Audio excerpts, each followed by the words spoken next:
လောက်ကွန်းစပြာစီစမြန်မာပြည်ပွားတိုင်းရင်းသားများ၏ထုတ်ပြန်ကြေညာချက်ကို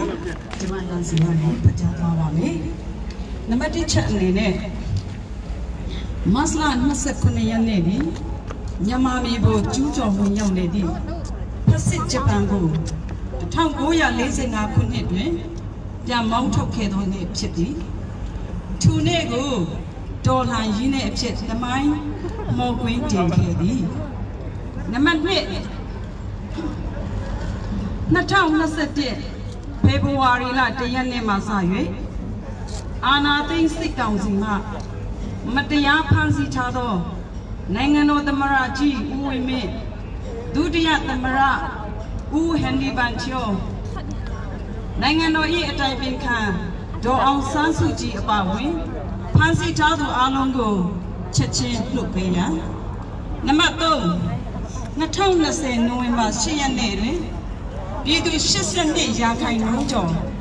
မဲပေးရွေးချယ်ထားသောပြည်သူလွှတ်တော်ကိုယ်စားလှယ်များဖြင့်ဖွဲ့စည်းထားသည့်ပြည်ထောင်စုလွှတ်တော်ကိုစားပြုကော်မတီ CRPHR အကျွမ်းမဲ့ထောက်ခံသည်နံပါတ်4ပြည်ထောင်စုလွှတ်တော်ကိုစားပြုကော်မတီ CRPH နိုင်ငံရေးရည်မှန်းချက်၄ရပ်အားအကောင်အထည်ဖော်ရာတွင်ပူးပေါင်းပါဝင်ကူညီသွားရန်နံပါတ်5ပြည်ထောင်စုလွှတ်တော်ကိုစားပြုကော်မတီ CRPH မှဖွဲ့စည်းတာဝန်ပေးအပ်သည့်ဒုသမရဦးမောင်ဝင်းခိုင်တန်းဦးဆောင်သည့်ယာယီအစိုးရအဖွဲ့ဝင်များအထူးတန်တမန်အပါအဝင်အမတ်ကြီးများနှင့်အတူအာဏာသိမ်းစစ်အုပ်စုကြဆုံးသည့်အထိပူးတွဲဆောင်ရွက်သွားရန်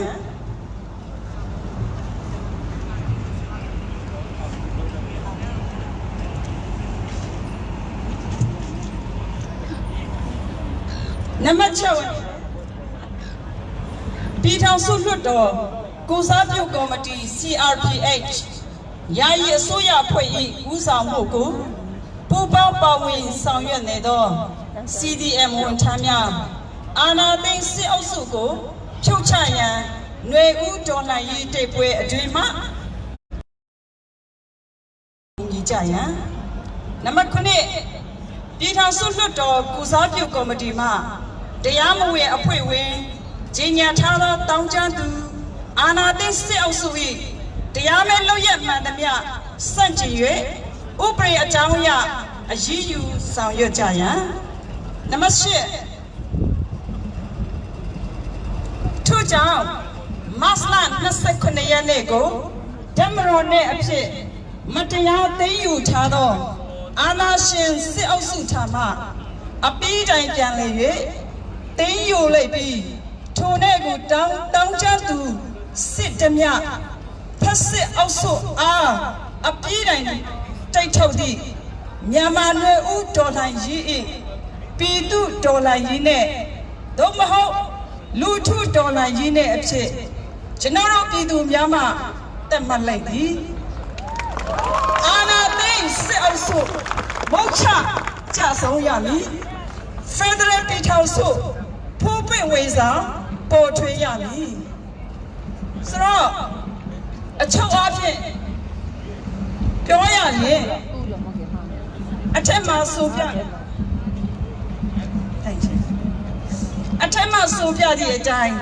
အမှန်တကယ်သမိုင်းပဲဖြစ်စဉ်အရဆိုရင်ဒီကနေ့ဟာ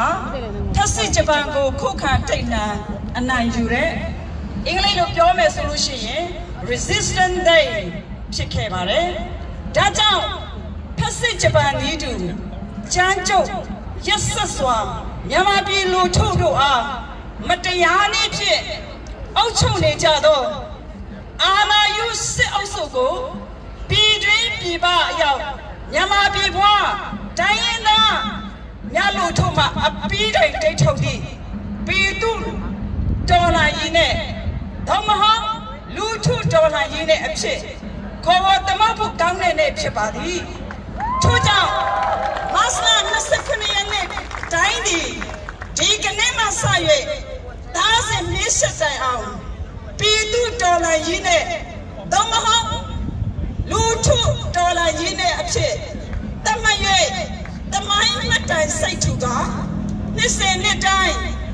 ချင်းမသွားပြီဖြစ်ကြောင်းတာလိတ်ထန်ချရဲ့ကျွန်မနေကုန်ချပါသည်ရေကိုဟောရတယ် Thank you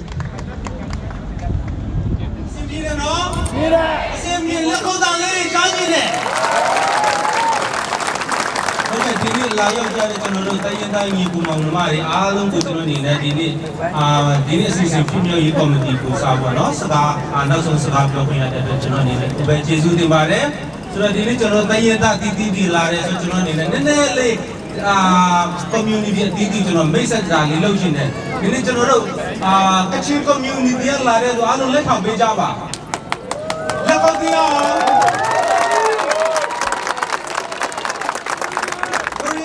Granny ကချင်အကရဗျာ Granny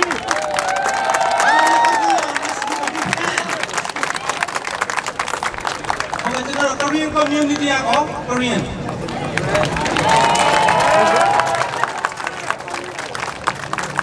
ကျွန်တော်တို့ညီကိုချီ community က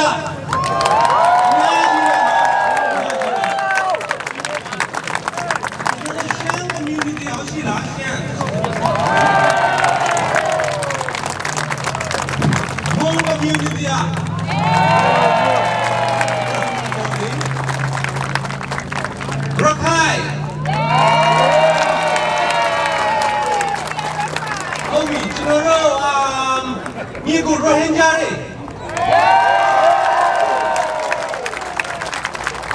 ကျွန်တော်တို့ရဲ့ညီကိုဇောင်းမြေ community ရရှိလားဟုတ်ပြီဘာကြံသေးလဲမကြံတော့ဖြစ်ဘာမှ community မြန်မာမွတ်စလင်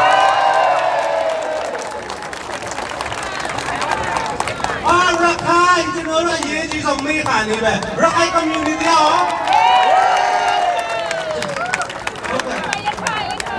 ဟုတ်ပြီဒီမှာကျွန်တော်တို့အရှိမမရက်တည်နေတဲ့ရခိုင်အမတွေကျွန်တော်မိခါနေပဲဆိုနေပဲကျွန်တော်မိတာတော့မဟုတ်တယ်ဒါကျတော့သူတို့ဘယ်လောက်စိတ်တိရှိလဲလို့ကျွန်တော်စမ်းကြည့်တာပါနော်ဟုတ်ပြီဆိုတော့ကျွန်တော်နေနဲ့ဒီနေ့လာရောက်ကြတဲ့ကျွန်တော်တို့ညီပုံမောင်နှမတွေပေါ်မှာသူပဲကျေးဇူးတင်ပါတယ်တကယ်တမ်းကျတော့ကျွန်တော်တို့ရဲ့အရေးတော်ပုံကအောင်တော့မှာပါဒါပေမဲ့ကျွန်တော်တို့မှာလှုပ်ဆောင်စရာတွေရှိအားလုံးမင်္ဂလာပါခင်ဗျာမင်္ဂလာပါဒီနေ့ဗမာပြည်ရဲ့အခြေအနေကကျွန်တော်တို့တွေ့နေရပါတယ်နော်အားလုံးလူတွေကွက်ကွက်ကွင်ကွင်တွေ့နေရပါတယ်ကျွန်တော်တို့ပြောစရာမလိုပါဘူးဘယ်လိုလဲဆိုရင်ကျွန်တော်တို့ကတော့တွေ့တာကတော့အရေးတော်ပုံဖြစ်နေတယ်လို့ကျွန်တော်တို့တွေ့ရတယ်တကယ်တမ်းကျရင်အရေးတော်ပုံမဟုတ်ပါဘူးကျွန်တော်အမြင်ပေါ့နော်ကျွန်တော်မြင်ရခင်ဗျားတို့တဲ့ကိုပုံမြင်တယ်အရေးတော်ပုံလို့ကျွန်တော်မမြင်ဘူးတကယ်ကြီးတော့ကိုကြီးမာတဲ့တရားခွင့်ကြီးတစ်ခုဖြစ်နေဟုတ်လားဟုတ်တယ်ဟုတ်နော်ဘဒူမှန်လဲဘဒူမှန်လဲဆိုတော့ကွက်ကွက်ကွန်းကွန်းကိုမြင်နေရတယ်ဟုတ်တယ်နော်ဟုတ်တယ်အဲ့တော့ဒါပေမဲ့ဗမာပြည်ရဲ့တရားဥပဒေကမှန်တဲ့ဘက်ကမရှိဘူးဟုတ်တယ်မဟုတ်လားဟုတ်တယ်ဥပဒေဆိုတာချိန်ခွင်ထဲမှာထက်ချိန်လိုက်ရင်ဒီဘက်ကအမှန်ဒီဘက်ကအမှား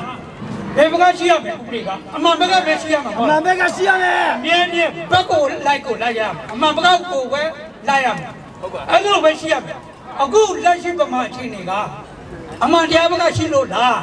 မရှိဘူးဒါကျွန်တော်တို့သိ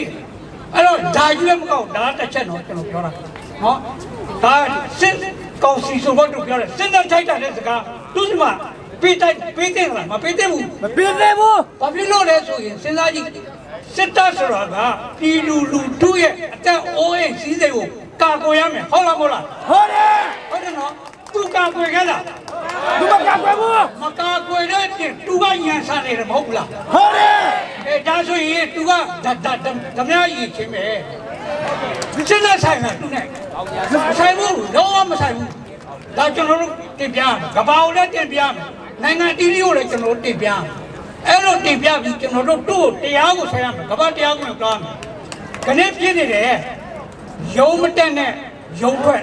တမန်နဲ့ရုံးတက်နဲ့ရုံးထွက်လို့ CDN ပေါ်လာတယ်ဟုတ်တယ်မဟုတ်လားဟုတ်တယ် CDN အောင်မြင်ပြီနောက်တစ်ခါခေါင်းငုတ်ခံနဲ့ရုံးထွက်လို့ဗမာပြည်မှာလူပြည့်လည်းပြောပြီ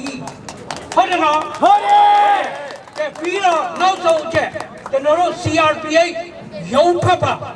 ရုံးထွက်ပြီးရုံးတက်ရမယ်ဘယ်ရုံးတက်မလဲကုလသမဂ္ဂရုံးကို ICC ရုံးတက်မယ် ICC ရုံးတက်ရမယ်ဟုတ်တယ်မလားဟုတ်တယ်ဒါမန်းနဲ့ဒီလိုကျွန်တော်တို့လောက်မယ်အဲ့ဒီတော့မှသူအမြင့်ပြောက်တာနော်လက်နဲ့တိုင်ပြီးတော်လာတာလေဒါတနည်းနော်အဲ့ဒါလိုနိုင်ငံရေးနဲ့ပြတ်တာတူကျွန်တော်တို့လောက်ရမှာဒါကတစ်ချက်ခင်ဗျားတို့စဉ်းစားကြည့်နော်ကမ္ဘာကုလသမဂ္ဂမှာလုံခြုံရေးကောင်စီဆိုတာအမြင့်ဆုံးနော်အဲ့ဒီအမြင့်ဆုံးမှာဗီတိုအာဏာတုံးပိုက်ခွင့်ရှိတာ9နိုင်ငံပဲရှိတယ်ဟုတ်တယ်မို့နော်ဟုတ်တယ်အဲ့ဒီ9နိုင်ငံထဲမှာသူကဘယ်လိုကြိုက်ကြလို့လဲရုရှားပြည်နဲ့ရုရှားနဲ့တရုတ်ပြည်ကဒီဗီတိုအာဏာကိုယူတော့မှသူတောင်းလိုက်ကြတယ်ပေါ့လားသူတောင်းတယ်အဲ့လိုသူတောင်းတယ်ကဘာကတော့မသိလိုက်ဘူးအဲ့ဒီလိုကြိုက်ကြတာအမှန်မှရုရှားနဲ့တရုတ်တောင်းတော့မဟုတ်ဘူးမင်းအောင်လိုက်တောင်းတာဒါကျွန်တော်မြင်တာဒီလိုပဲမြင်တယ်ဟုတ်တယ်မဟုတ်လားဟုတ်ကဲ့ဒါကြောင့်သူ့တရားဆွဲရမယ်ဒီလိုကြိုက်ကြမှုနဲ့ပတ်သက်ပြီးကဘာနဲ့ကြည့်ပြီးကျွန်တော်တို့တရားဆွဲရမယ်အဲ့ဒီတော့ဟာအဲ့လိုတရားဆွဲနိုင်မှကျွန်တော်တို့အလွယ်တကူသူတိုင်နိုင်တယ်နော်ဒါကြောင့်သူကတော့ကြိုးစားနေတယ်နော်စစ်ကောင်စီဆိုတော့သူကြိုးစားနေစစ်နဲ့ပတ်သက်ပြီးသူနဲ့ဘာမှမဆိုင်ဘူး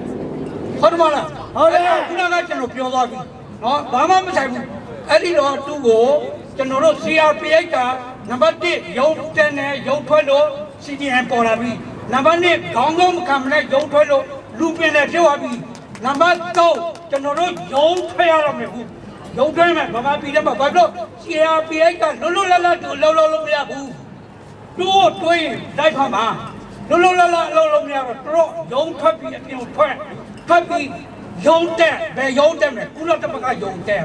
ဟုတ်တယ်မလားဟုတ်တယ်အဲ့ဒါကျွန်တော်တို့ဒါတိုက်တွန်းရမယ် CRPH ကိုအားလုံးတရားကျွန်တော်ပြောတဲ့စကားကိုလက်ခံလားလက်ခံတယ်အဲ့ဒါခင်ဗျားတို့ထောက်ခံကြဒါပဲအရေးတော့ဘောအားရမည်အရေးတော့ဘောအားရမည်အရေးတော့ဘောအားရမည်ကျွန်တော်တော့ပြောချင်တာတွေတော့အများကြီးဒါပေမဲ့ဘုရင်တို့ကျွန်တော်နည်းနည်းပြောအောင်မယ်နော်အခုသူလောက်နေတယ်ကလေးတွေကိုတစ်နှစ်တည်းဟုတ်လား1 grade ရော2ဘုရင်ရော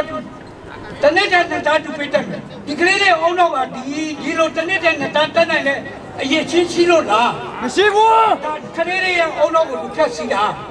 ဒါစနစ်တကျနဲ့ကျွန်တော်တို့ပြည်သူလူထုကိုဖြတ်စီနေမဟုတ်ဘူးလားဟုတ်ပါဘူးဒါနဲ့ပြည်သူတွေရှင်ဘယ်လိုအခြေအနေရှိပါမလဲဒီလိုလုပ်ရင်ဟုတ်တယ်မလားဟုတ်တယ်ဒါတွေကျွန်တော်တို့တင်ပြပြီးဟုတ်လား CRPH ကိုကျွန်တော်တို့ဒီကြောင်းတွေတင်ပြပြီးဒီချက်လက်တွေနဲ့သူ့တရားဆွဲဒါလုပ်ရမယ်ဒါတကယ်ပဲဒီလိုပဲလို့မပါမတော့ကြိုက်ကြတာကုလသမဂ္ဂလုံခြုံရေးကောင်စီမှာတော့ကြိုက်ကြတာ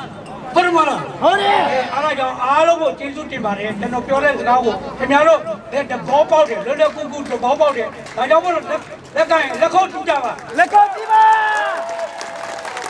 အရေးတော်ဘောအားရအရေးတော်ဘောအားရ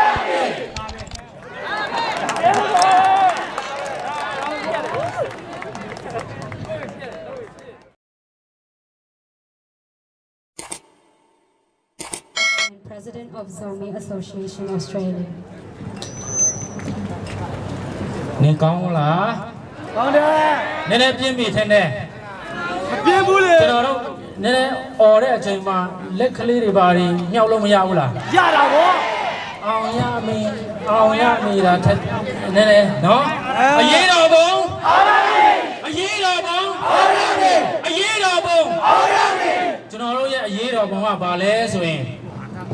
ကျွန်တော်ပထမဆုံးအနေနဲ့ဒီမြေကို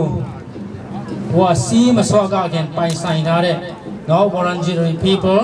of Kulin Nation ကျွန်တော်ရဲ့ respect ကိုပေးလိုက်ပါတယ်ပြီးတော့ Aboriginal people နဲ့ Torres Strait Islanders အားလုံးကိုသူတို့ရဲ့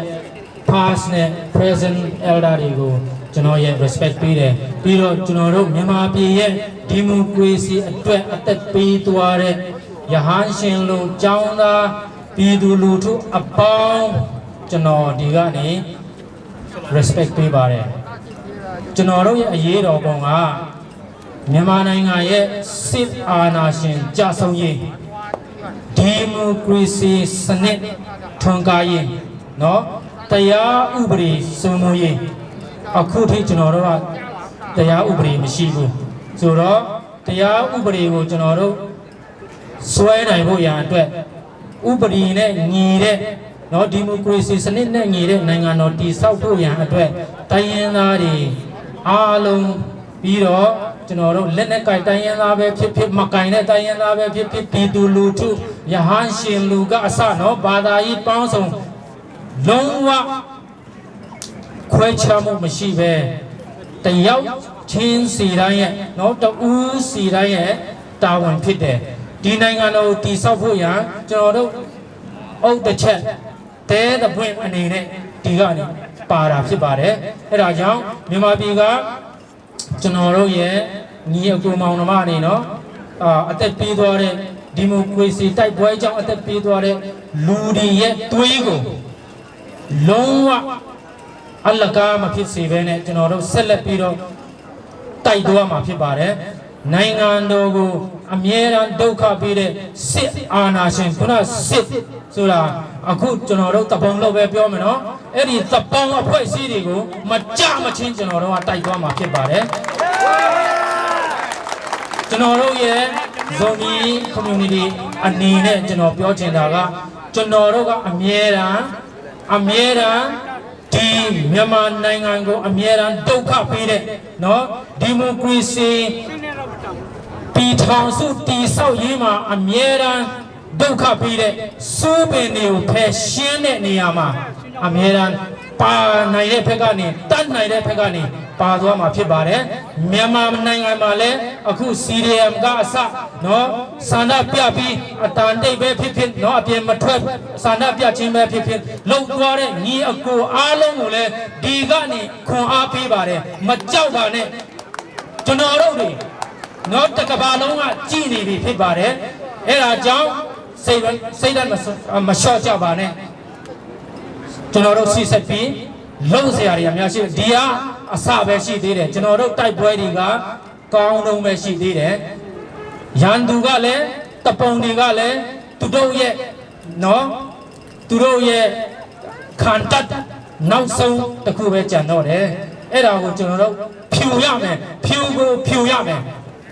အဲ့ဒီသဘောထားနဲ့အားလုံးရှိတဲ့နေရာကနေစီလုံးနဲ့တက်ကြွနဲ့ပါဝင်ကြပါစို့လို့ကျွန်တော်ဒီလောက်နဲ့ညီကုန်းချုပ်ပါတယ်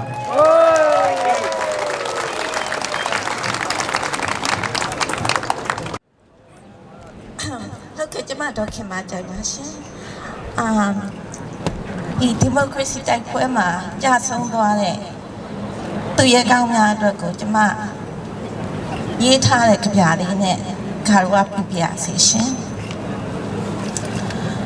Tribute to fallen stars during Spring Revolution. Myanmar has been turned into a land of turmoil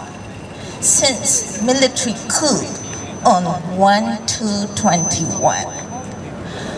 We don't have any human rights since then. Even the internet is cut off from 1 to 9. The cities are like the slaughter ground with bulldozers, tanks, armed terrorists all around. They have taken hundreds of lives of innocent protesters. Sheer massacre by the military junta. There is no word to describe their brutality, the worst in the country history. We need help from the international community. Thanks everyone involved for your endeavor and sympathy. We want no shooting, no killing, no torture on our land.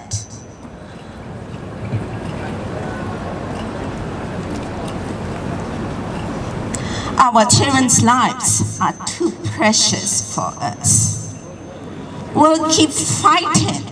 till we get democracy we deserve. Regardless of ethnicity and religion, we all are united as one. Thank you for giving me the chance.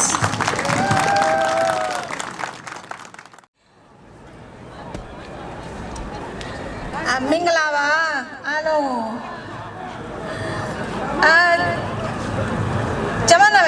တိုင်းမှာဒါပေမဲ့ကြာအခုဝမ်းနေတယ်ဒီပွဲတက်ရတာလဲဝမ်းနေတယ်ဒါပေမဲ့အားရှိတယ်ကျမတို့ညီကောင်မောင်နှမအားလုံးကိုပြန်ဆောင်ကြတာလဲအားရှိတယ်ဝမ်းနေတာဗမာပြည်အတွက်အရန်ဝမ်းနေတယ်ကျမမွန် community တွေကမဟုတ်ဘူးအရင်တော့လို့ပြောသလိုပဲကျမတို့ကမွန်အဖွဲ့အစည်းကမဟုတ်ဘူးဒီမဲဘက်မှာရှိတဲ့မွန် community တွေကမွန်တွေကနဲတယ်ចောင်းသားចောင်းသူတွေလည်းလာကြတယ်ဒါပေမဲ့ကျေးဇူးအရန်တင်တယ်သူတို့ကိုဖိတ်တော့လာတယ်သူတို့ကိုသူတို့ရဲ့ခံစားချက်အတိုင်းလဲသူတို့ပါဝင်လာခဲ့တယ်ဒါပေမဲ့အခုဗမာပြည်မှာဘာဖြစ်နေလဲဆိုတာလူတိုင်းကသိတယ်အရန်ခံစားရတယ်ညညအဲ့လိုမပြောဘူးဗမာပြည်နဲ့ဗမာပြည်ကလူညီကောင်မောင်နှမတွေအတိုင်းပဲကျမတို့ကအဲ့လိုမပြောဘူးအရန်ခံစားရတယ်ရင်ကွဲတယ်ကျမတို့မွန်တွေအတွက်ကိုကျမဘာပြောချင်လဲဆိုတော့ message ပို့ချင်တာကဘာလဲမွန်တွေကမွန် community မှာ3 community ရှိတယ်3ဖွဲ့ရှိတယ်မွန်ဖွဲ့ထဲမှာတစ်ဖွဲ့တည်းမဟုတ်ဘူးဒါပေမဲ့ဟိုစစ်တပ်ခဏအောက်ထဲဝင်သွားတဲ့မွန်တစ်ဖွဲ့ရှိတယ်ဒါကနေမထူးရှင်မထူးဖြစ်နေတဲ့မွန်တွေဖြစ်မယ်ကျမတို့အဲ့ဒီထဲမှာမပါဘူးကျမတို့အဲ့ဒီထဲမှာလုံးဝမပါဘူးကျမတို့ကမဲဘက်မှာရှိတဲ့မွန်တွေကဘာခံစားချက်ရှိလဲဆိုရင်လူသားချင်းစာနာတဲ့မွန်တွေလူချင်းတနာကျင်နာရှိစိတ်ရှိတဲ့မွန်တွေဒီမိုကရေစီကိုလိုလားလာတဲ့မွန်တွေအခုမှလည်းလိုလားတာမဟုတ်အရင်ကတည်းကလည်းလိုလားခဲ့တဲ့မွန်တွေပါဒါကိုကျမတို့မွန်အဖွဲ့အစည်းကစစ်ဖက်အောက်ထဲဝင်သွားတဲ့အချိန်မှာကျမတို့တိုင်းသားတွေအားလုံးကကျမတို့ကိုဘယ်လိုမြင်လာလဲဆိုရင်မွန်တွေကတစ္ဆာပေါက်တယ်မွန်တွေကပါမလာဘူးဒါတိုင်းတို့ပြည်တော်အပေါ်မှာအရန်ရက်ဆက်တယ်လို့ထင်းနေမှာဆိုလို့ကျမတို့ကဒီမွန်တွေကိုသူတို့ဒါနည်းနည်းပါသူတို့အဖွဲ့တွေကလည်းအများကြီးအကုန်လုံးဝင်သွားတာမဟုတ်ဘူးဒါတဝက်တလေပဲဝင်သွားတာဒါပေမဲ့ကျမတို့ကခံစားရတယ်ဘာဖြစ်လဲဆိုတော့ဒီလောက်သူများစစ်တပ်တွေကိုချီးတွေနဲ့တနိုင်ငံလုံးကတကဘာလုံးစစ်တပ်ကိုချီးနဲ့ပတ်နေတဲ့အချိန်မှာကျမတို့ဒီမွန်တွေကချီးနဲ့ပတ်နေတဲ့စစ်အာဏာရှင်တွေကိုဝင်ကာပေးနေတာကိုကျမတို့အရန်ခံစားရတယ်ဒါကိုကျမတို့ညီကောင်မောင်နှမတွေတနိုင်ငံလုံးတကဘာလုံးမှာရှိတဲ့ညီကောင်မောင်နှမတွေကိုမွန်တွေအပေါ်မှာအမြင်ကျဲစေချင်တယ်အမြင်မကျင်းစေချင်ဘူးဘာဖြစ်လဲဆိုမွန်တွေကိုတွေ့တဲ့အခါမှာမွန်တွေကစစ်တပ်နဲ့ပေါင်းတယ်လို့ထင်းနေမှာစိုးလို့ပါကျမတို့မွန်တွေကအကုန်လုံးမဟုတ်ပါဘူးကျွန်တော်ခုနပြောတဲ့အတိုင်းပဲမွန်တွေကနည်းနည်းလေးပဲအ ਨੇ စုကသူတို့မှာဟိုဘာလိုအပ်လဲတော့ကျမမပြောတတ်ဘူးဒါပေမဲ့အခုစစ်တပ်ဖက်နှက်ထဲဝင်သွားပြီဆိုတာတော့ကျမတို့သိတယ်ဒါကိုလည်းကျမတို့ကဘယ်သူမှဟိုဒီမိုကရေစီလိုလားတဲ့မွန်တွေကသူတို့လိုလားတာမဟုတ်ဘူးနေမထူးရှင်မထူးတဲ့အဖွဲ့တွေပဲလို့ကျမတို့တတ်မှတ်တယ်မဟုတ်လားကျမတို့မွန်တွေအကုန်တတ်မှတ်တယ်မဟုတ်လားဒီလူတွေကလုံးဝချီးတုံးပဲလူလို့တော့လူမဆန်တဲ့လူတွေလို့ကျမတို့တတ်မှတ်တယ်ကျမတို့အာဏာရှင်ကိုတတ်မှတ်တယ်လို့ဒီအဖွဲ့ကိုလည်းကျမတို့ကဒီလိုပဲတတ်မှတ်တယ်အစိုးရအဖွဲ့လိုပဲကျမတို့တတ်မှတ်တယ်ပြီးတော့နောက်တစ်ခုကကျမတို့အရင်ခံစားနေရတယ်အခုChina ကျဒီ message က China ကိုဘာဖြစ်လဲဆိုတော့ကျမတို့နိုင်ငံဟာကျမတို့နိုင်ငံပဲဟိုအထဲမှာဖြစ်တဲ့လူတွေကသူကိုယ့်ရဲ့ဟိုဘယ်လိုပြောမလဲကိုမီးနဲ့ကိုပဲရှိပါစေသူတို့စီမဝင်မပါလာနဲ့ I want to say China stop yes you are we know you business you doing business the whole world but don't involve with Burma leave Burma free what you do in Hong Kong there is we don't there's a different story but please leave Burma free and we want China to leave Burma and because of Burma's military killing a lot of Burmese people so please understand for the whole world understand for Burmese people and we want democracy we want freedom for Burma and please help us the whole world please help us help Burma we are human pity the children how they care the people in Burma we know that's for all the ethnic peoples, they're killing the same thing. More than 1,000 people, 1,000,000 people died in Burma long times ago. So now please leave Burma free. We have to fight for this.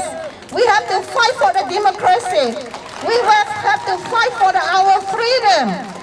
Please leave Burma free. We want democracy.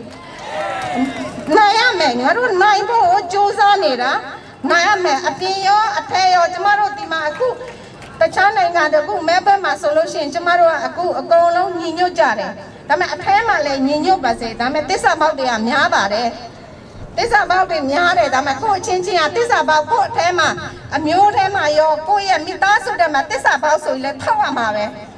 That Tara Lomiao, this about so in Tawamare, then Tawame. This about it, then Tawame, the agents so let this about so in Tawamare.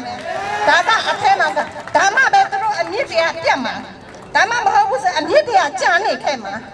I don't know, go. Nale Pevalo, Tauso Chimare, no, Tama Mare, Mune Alo, Tuelo Shin, Jamaro Nigo, the Mount Alo, Chicken Bevalo, you know Alove, the Mune Kuna, Piota Love, Tro, Kauna Mama Ketane, name two shame to them Munigo. Jesu de Mare. Myanmar Democracy Peace and Peace Committee, MDPCaba. Thank you, Yesiwa. She was a Zagapia Queen Yada, she's Yesiwa. Now we are Himalaya Api there, Nico Monma, Yebo Yebe alone there. Libiwa.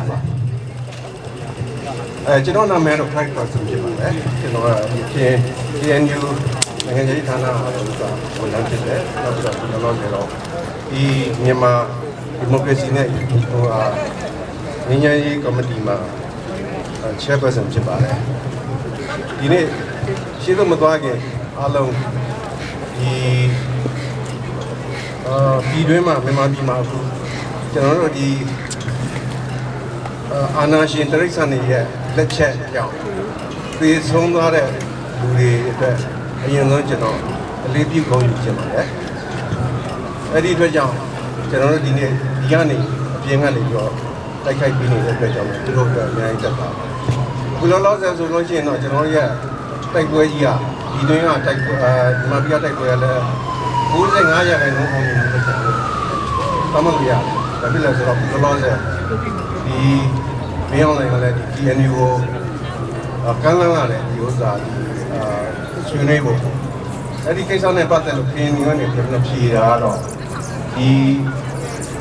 to run the chef of the bank government did check out. Nangayi Loga, no one tried to do that.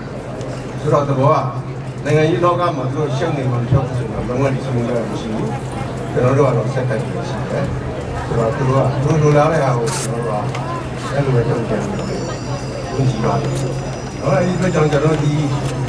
she said, no, we know the new democracy, go Yayo.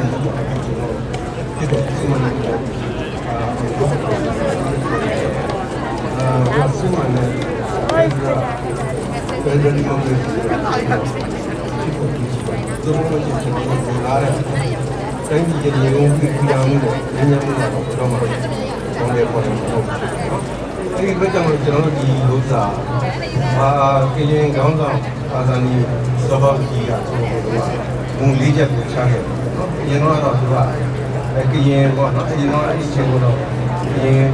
the met Mulijago, Inapanya, Muhammad Alo, Imua, Kayanta by Hira, Mama, Machida, New, Along, Yibi,